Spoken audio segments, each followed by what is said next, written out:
Fire, what you saying? Yes, Fire Key, they give thanks for life, same way, you know? No, serious thing. We are here again, Ballhead and the Dread Podcast. Give thanks for everyone been tuning in from those times to now. Do remember it's all about June 25th Chant Down Baltimore benefit concert there for the homeless. Live on stage, the one and only, the legend Freddie McGregor alongside my partner P. Autarchii, Iba Mar, Jerry Johnson.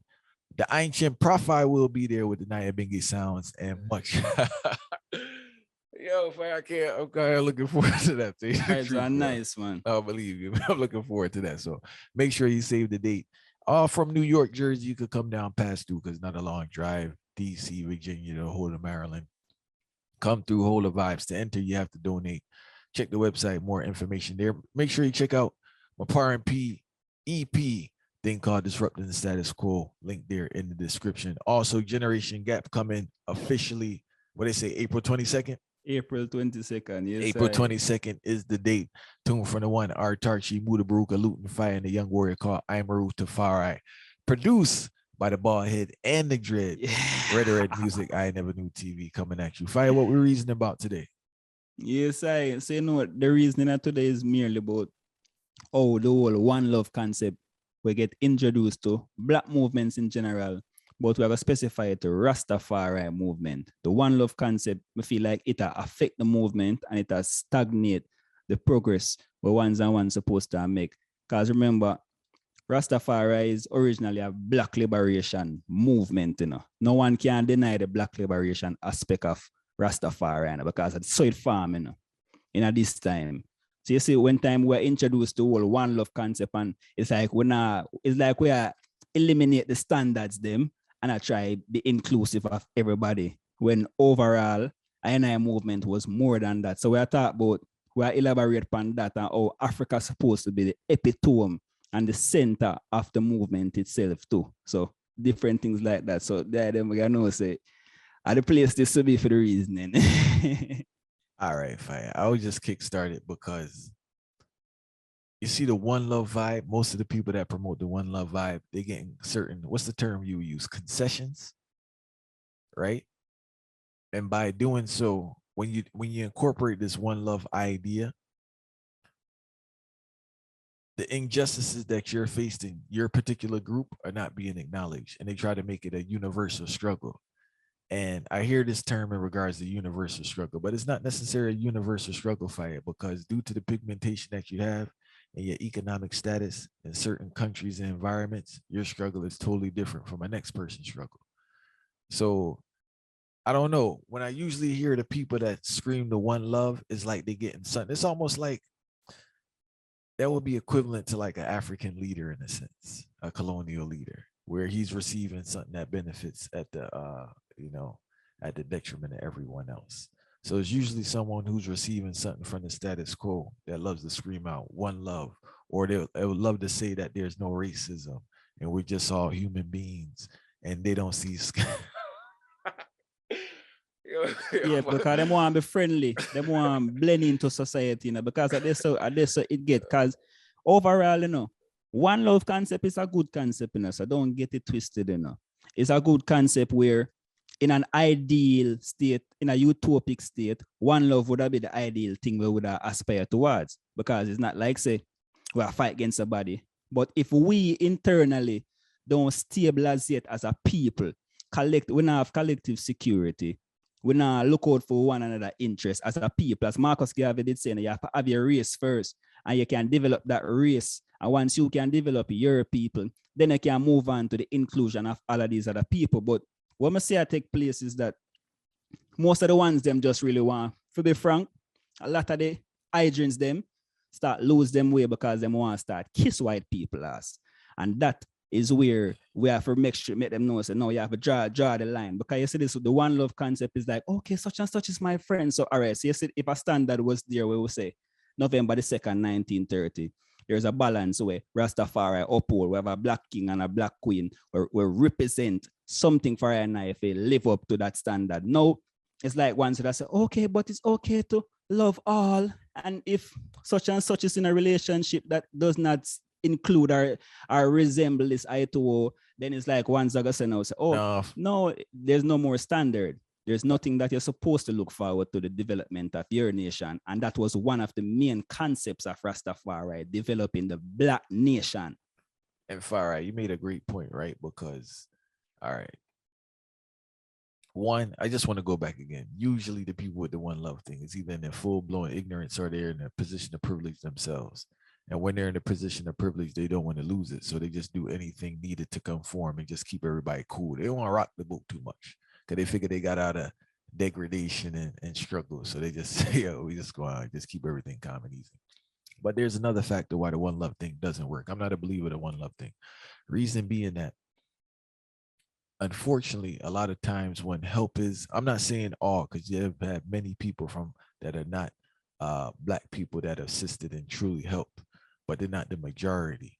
When the majority does help, they help from a self-interest and they don't understand what's necessarily needed. They provide what they think is needed, or they do things out of guilt, or they do things out of ignorance, in the sense that they almost feel bad for Black people. Like you're a puppet or something. You get what I'm saying? Not as a human being, but as a vibe, where it's just like they really feel bad for your situation. They don't fully understand your situation. And the assistance that they provide, unfortunately, is actually detrimental to your situation. You see this all the time with these nonprofit organizations. You definitely see it in education. You see it in any social group a lot of times. When they help, they're not providing systemic change, but they're providing band-aids, usually for themselves to feel better, you know? So, and it's like, we can't deny that there's a different experience for different people. So white people can't really even say one love amongst themselves, because the poor white person has a totally different experience from the white person that, I don't know, middle class exists anymore. Some people say it do, some say it don't, but that person, and they definitely have a different experience from the upper class person.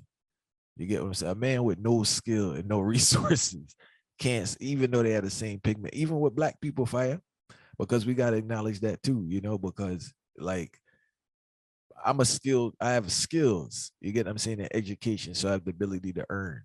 My experience, not like a next man that don't have no skills, or even a next man that have a record. In our reality, I have a certain conscience to understand and awareness of his plight, due to my upbringing and my background. But at the same token, once people kind of, you can't even say one love with Black people, fire, because they're different. And that's the next thing. That's where I'm going with this. We need to stop presenting these groups as one big bubble, because white people do it about Black people in a negative aspect, and Black people do it with each other in general. But there's different cultures within the culture, and there are different classes per se within a culture or a race, whatever you want to call it. We use the term race just for people listening, but every Black person is not the same, and every Black person doesn't have the same experience. But that's why you see the point where they make now, that even validate the concept why we're supposed to focus on a Black liberation as Black people, right? Because if all Black people are not the same within the confines of how things set or the status quo set currently, we must look upon this Black liberation as something with a lead the charge, right? So we know, say, these are different areas where we need to work on. And if we can work on these particular areas, then we can define the way how we set as a nation and as a people. Because we realistically check it for you. All of the Black nations, them, get conquered by European nation. We already know with the scramble for Africa, what that do to Black people and what do to the current situation in the neocolonialism where we live now. So you see, the moment we start, a few Black people start get incentives from all of these people, and then them start, oh no, inclusive all right, you know what even this one love concept remind me of? It remind me of when you did have Thurgood Marshall and I'm a fight against the Board of Education, Brown against the Board of Education. When the people them say, okay, we want to stop segregation and all of this. All right, and we're fighting for go white, Black people fighting for go white man school. So when you are fight as a Black man for go white man school, all you are said to me now is that the white man school is superior, because I don't see any white person during that whole desegregation period who fought to go to a Black school. That shows that them in a fit them brain, the Black schools were inferior. So you see, when time we stop neglect our cause and try to be a part of this general cause, it a go cause a problem, and it a go cause we for not find out what value of self-identity, and we're gonna start follow the values of for them bigger organization, because that's what it is. It's a bigger organization. Even if Europeans don't like them one another, you know, when it comes to the cause of maintaining the European fascism and the whole European colonialism, them gonna unite to make sure so them keep we down on the bottom of the ladder, you know. So we as people have to realize, even with our internal differences, we have to dig in ourselves and make sure so we can deal with this liberation on the black people front, and then we can go forward and strive. And then on top of that, to fire, me have to address an elephant in the room. The elephant have to be addressed in the room, because we can't go and like say we want to go see the Duke and Duchess go Jamaica and a touch up all I and I jump as Rastafari, and we do burn a fire upon even for them man that we call themselves elder. So we have to burn a fire upon every single man where I see make Duke and Duchess, Queen Elizabeth offspring, them have a touch I and I being jump. We have to burn a fire upon every single man where they so from the elder, we say them a play guitar, to man who are call in these Duke and Duchesses to come touch up and I jump, because the jump is a spiritual symbolism in the movement of Rastafari. It's a spiritual weapon. You know, say the thought to the things them where they suppose the royal family do, and the blood where them have on them hands, how much Africans them kill. By the sound of the drum, them supposed to run, you know. But instead, you call them over and make them a touch I jump. So what that say? I remember say even at the Naya Bingi mission, enough of the man them not even want a woman touch the drum. Our black woman was so precious and lovely, and even who Naya Bingi is a black woman. Queen Mohomosa is a black woman from the region of Kigezi, Uganda. See, you don't want a woman touch the drum. But on some man, there's a trench town too. The symbolism of trench town represent Bob Marley, who we as the liberation. And we never talk about the one love concept where them take from Bob Marley. We talk about the general identity of Rastafari. And I met the cult, remember, with the Pope of Rome, the Vatican City, the Roman Catholic Church, combined with the Anglican Church, which is the Church of England, which is owned and controlled by the so-called royal family, Queen Elizabeth and all our heirs them, see? Them own 2/3 of the earth as we know it, because them said the sun never set on the British Empire. I would know the rule of the Vatican City being in that nation state. When all of these colonizers now represent this particular hindrance to black people progress, and the movement was supposed to uplift black people and be the identity in the diaspora, make them touch with drum. Now, man, I tell you, say a fire off a bun for all of them elders, they would do that, because them stop the progress of black liberation if they introduce a one love concept, and that is nothing favorable. And fine, you know what I'm gonna say about the situation though, and I said in the previous. Unfortunately, I guess some would know, but unfortunately, the people that we chastise not really on those heights. So it's kind of like they're musicians in a sense, right? So it's like they're musicians. They're not no Rasta that or no kind of. I know they sing songs and they sing songs, but by the daily works, they're not really on no liberation movement too tough. In all reality, you know. They might as well we could get some paperwork in it. You see, to as far as me see it, because that's something where I'm kind of troubled by, you know. It's a concept I'm troubled by for me see that, you know. Might as well we get a paper, you know, when you're on board to a job and you get that offer letter, might as well the Queen of England, Elizabeth and all her family, them and William and Kate and all of them, just send over offer letter to them man there, we make them touch a big job and say, you're now part of this family, and anoint them as certain. Because I saw me see it, you know. I saw me see that means if you don't work for the mission of your black people, and the man them a chant by the rivers of Babylon. Who represent Babylon? Me get the whole thing where people are sorry, Babylon is a biblical term, so some people want to refer to it as Babylon. But the concept where Rasta have as of Babylon, who is representative of Babylon fire? Now normally the Pope and the Queen and all of these people who support white supremacy and thief and loot the treasures. So all the fasting rivers of Babylon and all of these tunes represent the identity of I and I people in struggle. And I make the man who are oppressed and who are sing and a laugh for photo cred. It's like the elders, some of the elders them sell out for But no, me get the idea, say them, we not see them as no spiritual big elder way supposed to know the thing. But then, if we not go do that, might as well we need to identify them as people who are stagnate the mission. Because as some see them as stagnate the mission when them make the oppressors them are coming for photo apps and incentives. Because it's two things, it's either this royal family make the man them get money, which is incentives to come play. And if them don't get the money, them do it for take picture and tell people so them was part of a period where the royals were who oppress black people. And I saw me see it fire. So I saw we set to the whole point, I saw we set the line between black liberation and one love concept. Because Rastafari original, remember said the man them saying Leonard Owell go mad house in a Bellevue, because him say down with King George and up with Haile Selassie. It's time for the black man king and the black man God. Remember Leonardo will come and say that, So we want no more King George. We're not going to pay any tax to King George. We're not going to be the representation of King George. Yet still, some man with long locks and red, green, and gold met the same King George descendants them. I play iron eye drum and I be happy and merry, and there is no form of progress towards that. And that is what we talk about when we say the one love concept, where the inclusion for all people stagnate the mission, because we're not focused on setting any boundaries because we're afraid, so we get backlash, not knowing any progressive movement. I forget backlash, and there's people who are going to oppose to the mission and the concept of what Rastafari is doing, and that's okay.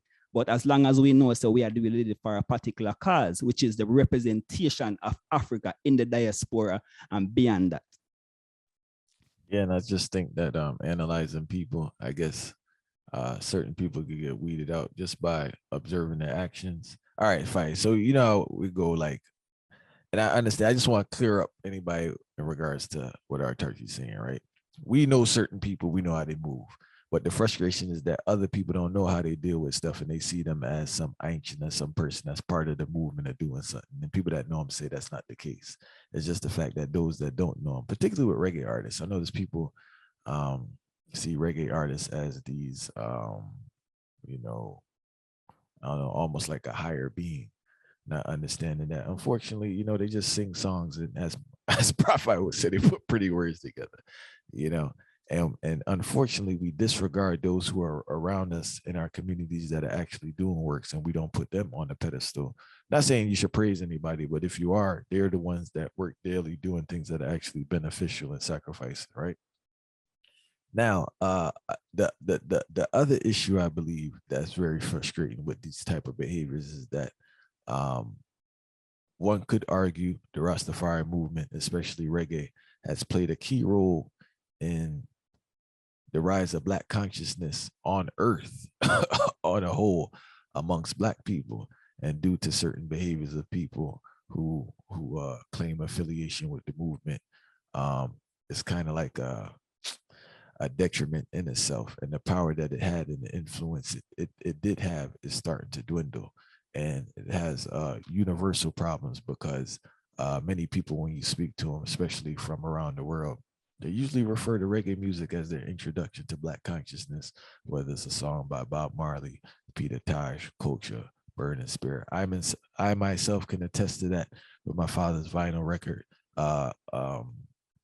record collection, because it's really like a history, like a real history lesson. Fire the Blood and Fire reggae music is really a history lesson in regards to African history, social issues going on, changing your perception in regards to politics, spirituality, and a lot of things. Because if you're not fortunate to be exposed to someone who's reasoning on the heights, where would you hear these ideas? Where would you hear these messages? The biggest concern I have is that those who have that platform and those who claim to be members of the movement are not giving out that sound again that's influencing people. And I think that's what we need to discuss in regards to the platform people have, specifically musicians. If you do have a stage and you have access to the minds of the people, what are you giving them? I think that's where the real pressure needs to be put on people to say either you need to go on the other side and just deal with the confusion, or you need to settle down and deal with this. And it seems to be people are dealing with conflict in regards to, I don't know if they're chasing I don't know what they changed in fire, because it seems that the crossover stuff that they're doing isn't working, in my opinion. I don't know if they're gaining money from it, but it seems that they need to make a decision to see what they're gonna do. You know, it seemed like yo, fire, what these what they used to say, what Christians used to say when you don't go to church, you doing something at the time, you backsliding. It come like a yeah, fire. Funny, man. That is a Fire funny thing. fire come like fire come like the Ross backsliding right now. It's not a serious thing, you know, and it's like, you know, and yeah, and this is the thing too, fire. We just want to understand is that people don't understand the influence that they have, you know, and like for instance, now I've seen this recent thing with certain people drinking, right? And my thing is now, how you there promoting health, but you drinking? Isn't drinking detrimental to the body? I don't want to hear no justification for it. I'm a man used to drink. I'm a man used to drink hard, tell you the truth. So I know about drinking. And drinking is detrimental to the body and detrimental to the mind. So if you're promoting mind and body, how you gonna drink? Especially now you're drinking in public.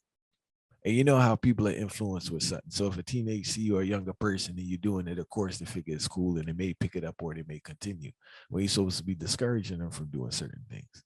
And these are things of which you were discussing in regards to utilizing, I guess, your fame in a sense and utilizing the platform that you have to do good and put out a certain sound. Because fire, people are already bombarded with foolishness. People are bombarded with foolishness all day, you know. And if you could be a voice of reason, and that's what you claim to be, you need to be that voice of reason to kind of get the people that spark and that edification and that guidance that they need. And if you're not going to do it, you just need to go to the side. See, And it's the with your thing. actions too, you know, because remember, fire, we just dealing with society because we understand, as I said, that people out there doing the work all the time.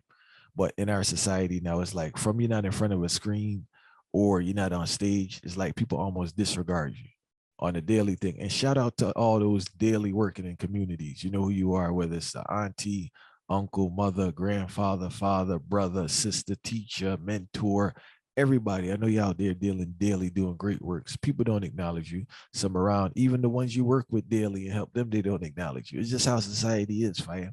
But then you have a next person on stage with pretty words, and they're not doing that for nobody.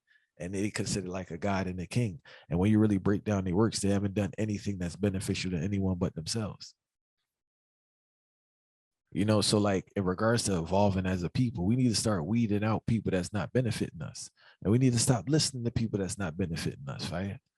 If I was in my car the other day and one man was blasting,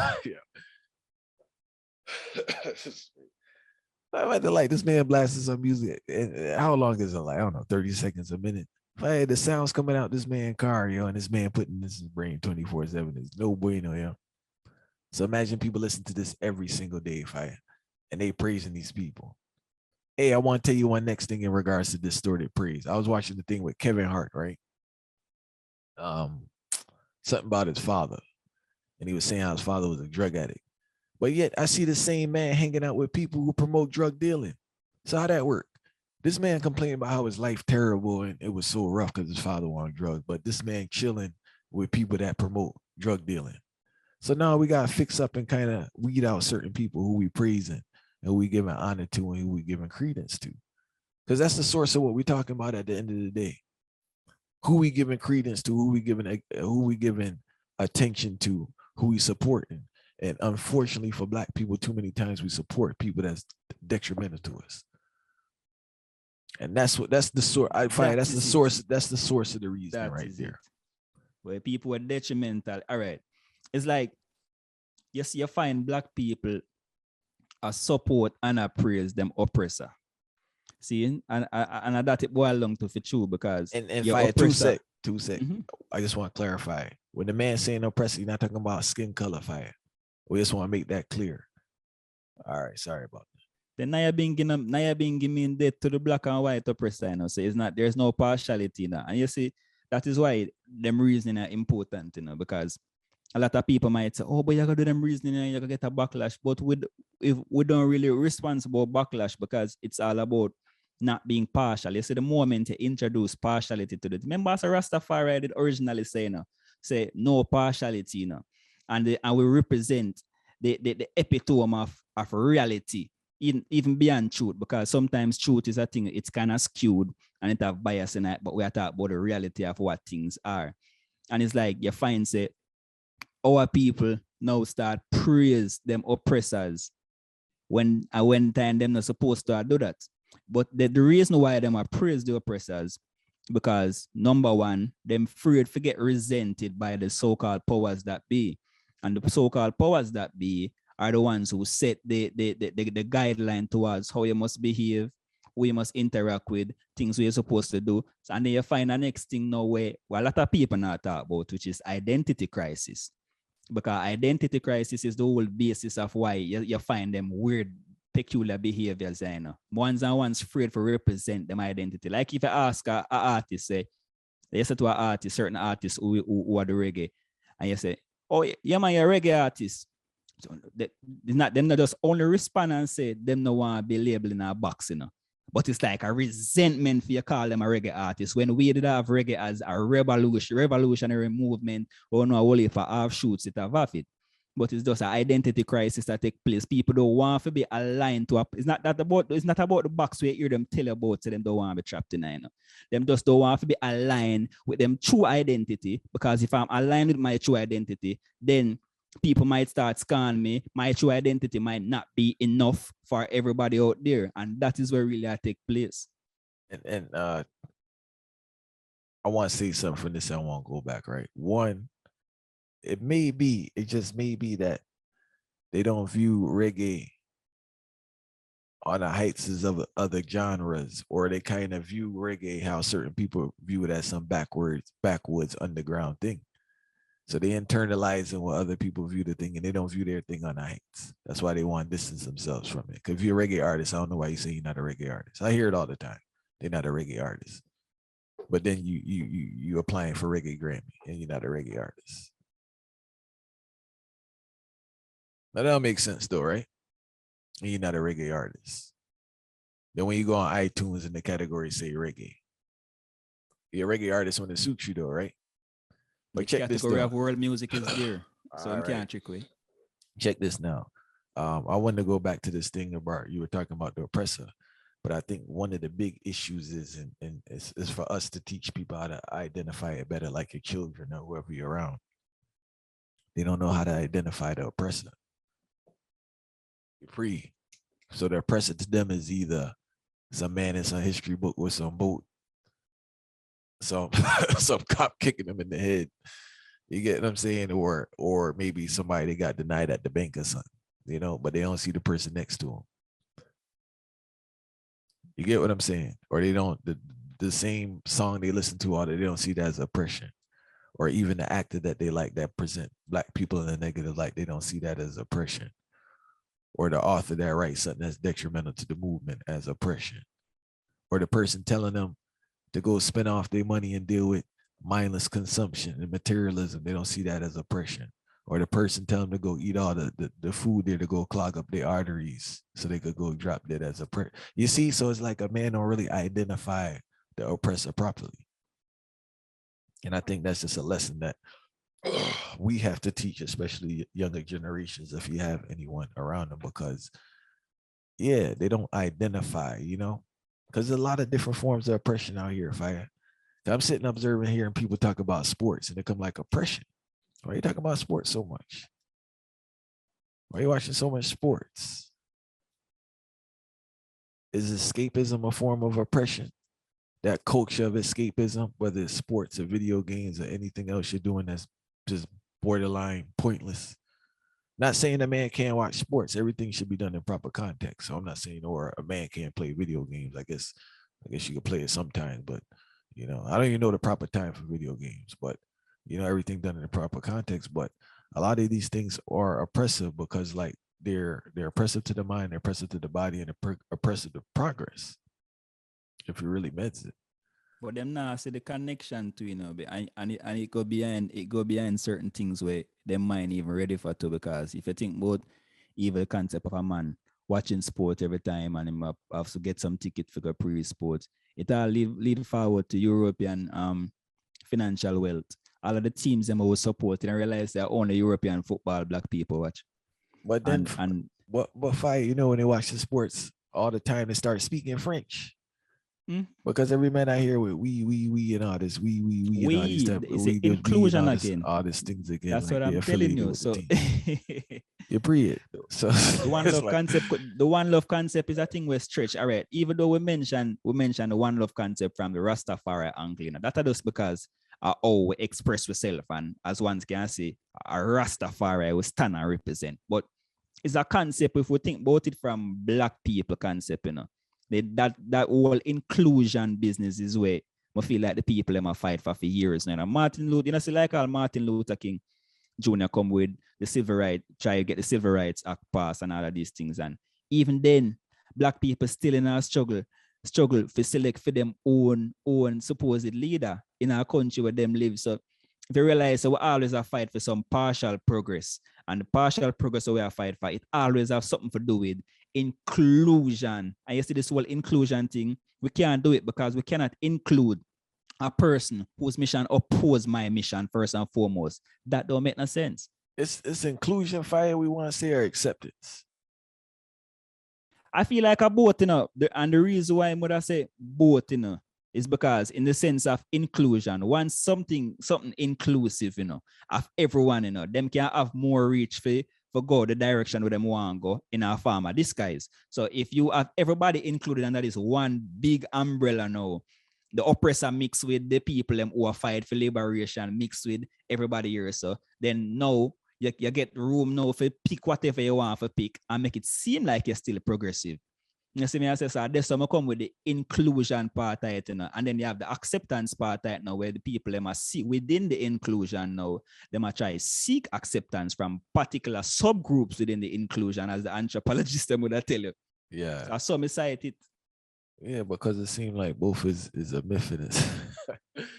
Find this thing tricky. Hey, both are a myth in our reality, because the inclusion vibe is not. It's like inclusion with limits and boundaries. I guess give you just enough to feel that you're a part of the team, even those who think they're a part of the team. Now we have those who nowhere near the part of the team, right? But the people we talk about with the one love vibe, they kind of close. I guess they think they're a team member, but they're not getting nothing. That's the thing. You're not getting nothing, because in order for you to get something, they're gonna have to give up something, and they're not giving up nothing for you to get nothing. And them say from them even mention burn fire or fire burn. Them realize say them gone on this list where it hard to come back from and them can't make $1. That's because you tell yourself that. I will always tell yourself, if you fight against the system, then you're gonna get this repercussion, and why you want to do that, then we try to kill you, and you know it's but at them type of fear there. Well, we enough of the ones them we make it seem like them progressive. And them fear that them still are instilling at the people them said, you fire me as one person, me can tell you the truth, you know. Me not care if everybody like me, you know, because me not think say if everybody like you, then something is wrong with you. And that ones need to know, because if somebody who stand for the opposite cause of me like me, then that would mean them have to respect me, yes. Me know about respect. Because even if I want to like you, them have to respect you same way. But is that the one them afraid? The one them afraid for say, oh, fire burn. I will not deal with that. I will deal with our cause, but them don't want to create an enemy, because creating an enemy will mean say them are gonna lose all of the perks and incentive for them start get from the very system. And that them are going like say them don't want to tell the people that, but we can come declare and tell the people that say that take place. But all these people here running around conforming, don't nobody like them anyway. Fight, don't nobody like nobody at the end of the day. So it come like a joke. So might as well deal with what you're dealing with and just keep it moving, because with all this smiling, don't nobody like nobody. Fight, everybody running around talking behind each other back. So just it's best to be on the winning way and do your thing so you can sleep at night. You get what I'm saying? But if I want to get back before we finish, I just want to get back on this thing that people need to be more aware of. First of all, redefining or re-identifying what an oppressor is, and identifying these things of oppressors and moving away. I'll give you a couple examples to think about. Eating habits is oppression, right? Your spending habits, fire. Like, I don't see why you're yearning to buy these European luxury goods with the name on it. It's when you really get down to the source of it, there's a form of disorder there. And you have to grow out of it. and it may feel away, but you're not progressive by spending all the money you have on these items, or you're not climbing up a social ladder. It's crazy when you say that out loud. People think they're making financial progression by spending money, not investing money. Listen to what I'm saying. I'm not talking about investing. I'm talking about consuming, buying an item that has no value once you purchase it, or devalues tremendously, 57%. They think they're like climbing up a social ladder because they bought a European good. Right now, I understand it's just manipulation by marketers. These people don't view you as anything. If we look historically on the comments, specifically what Timberland made and Tommy Hilfiger made, because you know they was running the place at what time and how they viewed black people. There, I believe at the time was their top consumer. So they don't view you as a equal human being, you know. But we yearn and lust for that, and you know the artists promoted, and we're back and forth with this and that. So that is a form of oppression. You're under financial oppression. You know, these people, we just praising the wrong people. You're letting the wrong people into your mind on a daily basis. You're worshiping the wrong people. Not to say you should be worshiping any man, period, but you guys are giving attention to the wrong people, people that are actually detrimental to you, giving you a bad example. And we need to move away from that. If someone's not giving you a word sound that's beneficial for you, it's best that you leave it alone. Even people around you, if people not giving you no encouragement, fire, sometimes it's best to be by yourself. If you can't find nobody, because pure just miserable, bad-minded people in the world. So it's like if you're not blessed or fortunate to have someone to give you some form of encouragement, fire, it's just the best to be on the one way and just encourage yourself and get whatever energy you can and look in the mirror, encourage yourself and give yourself that energy you need to fight, because the bad vibes is just gonna tear down the mission. You know, so I think all people used to say, show me your friends, I tell you who you are. You know, in time we little I grew up a years, the ear that you say, wait, I say, but if a friend a thief, you're a thief, you know. And you see, at the same, that's how to use the concept of this supposed Duke and Duchess to, because remember them a thief, we know them a literal thief.